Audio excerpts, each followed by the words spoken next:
नमस्कार साथियों। नेताजी का जन्म दिवस आज पूरा देश पराक्रम दिवस के रूप में मना रहा है। नेताजी हमेशा से ही हर देशवासी के, चाहे वो किसी भी उम्र का रहा हो, प्रेरणादायक हीरो रहे हैं। जय हिंद, दिल्ली चलो, तुम मुझे खून दो, मैं तुम्हें आजादी दूंगा जैसे मनोबल बढ़ाने वाले नारों से देश के हर नागरिक में आत्मशक्ति और नई ऊर्जा का संचार करने वाले नेताजी सुभाष चंद्र बोस की जयंती पूरे देश में मनाई जा रही है। नेताजी सुभाष चंद्र बोस का जन्म 23 जनवरी 1897 को उड़ीसा, बंगाल डिवीजन के कटक में हुआ।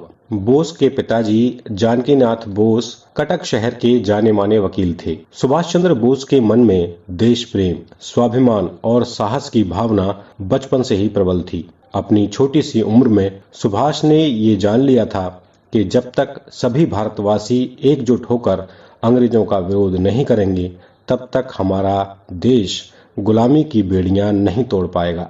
सुभाष चंद्र बोस ने अपनी प्रारंभिक शिक्षा कलकत्ता के विद्यालय से की। सन 1915 में इन्होंने इंटरमीडिएट परीक्षा प्रथम श्रेणी में उत्तीर्ण की।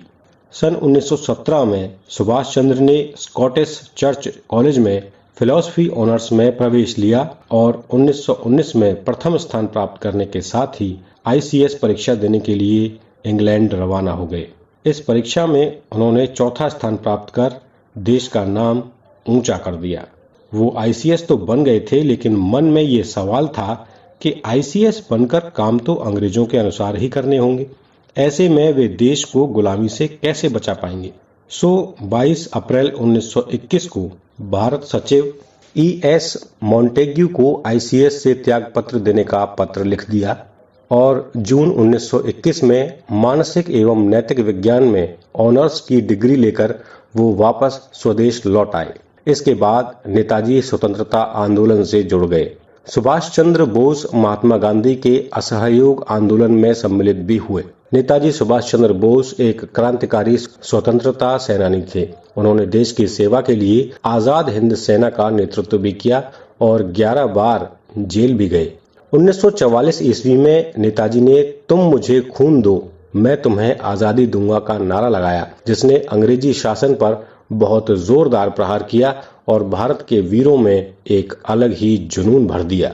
आजाद हिंद फौज इतनी उत्साहित थी कि ब्रिटिश सरकार से संघर्ष के लिए हर समय तैयार रहती थी। नेताजी ने सबसे पहले अंडमान निकोबार द्वीप को आजाद घोषित किया। 29 मई 1942 को सुभाष जर्मनी के सर्वोच्च नेता एडोल्फ हिटलर से भी मिले थे। 23 अगस्त 1945 को टोक्यो रेडियो ने बताया कि सैगोन में नेताजी एक बड़े बम वर्षक विमान से आ रहे थे। 18 अगस्त को ताईहोकू के पास उनका विमान दुर्घटनाग्रस्त हो गया। विमान में उनके साथ सवार जनरल शोदेई, पायलट तथा कुछ अन्य लोग मारे गए। नेताजी गंभीर रूप से जल गए थे। उन्हें ताईहोकू सैनिक अस्पताल ले जाया गया था, जहां उन्होंने इस संसार को अलविदा कह दिया। कर्नल हबीबुर रहमान के अनुसार उनका अंतिम संस्कार ताईहोकू में ही कर दिया गया। सितंबर के मध्य में उनकी अस्थियां संचित करके जापान की राजधानी टोक्यो के रेकोंजी मंदिर में रख दी गईं।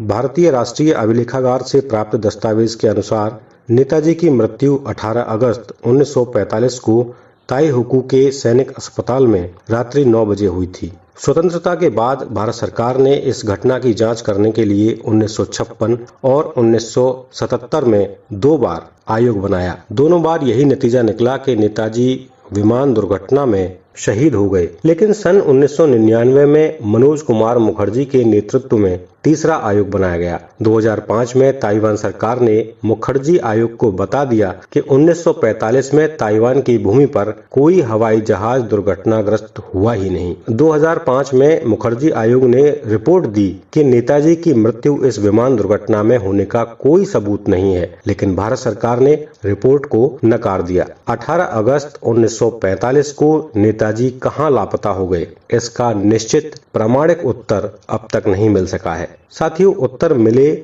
ना मिले, लेकिन नेताजी सुभाष चंद्र बोस और उनका दिया नारा जय हिंद हमेशा हमेशा के लिए हर हिंदुस्तानी का दिल धड़काता रहेगा और ये याद दिलाता रहेगा कि नेताजी आज भी जिंदा है। जय हिंद।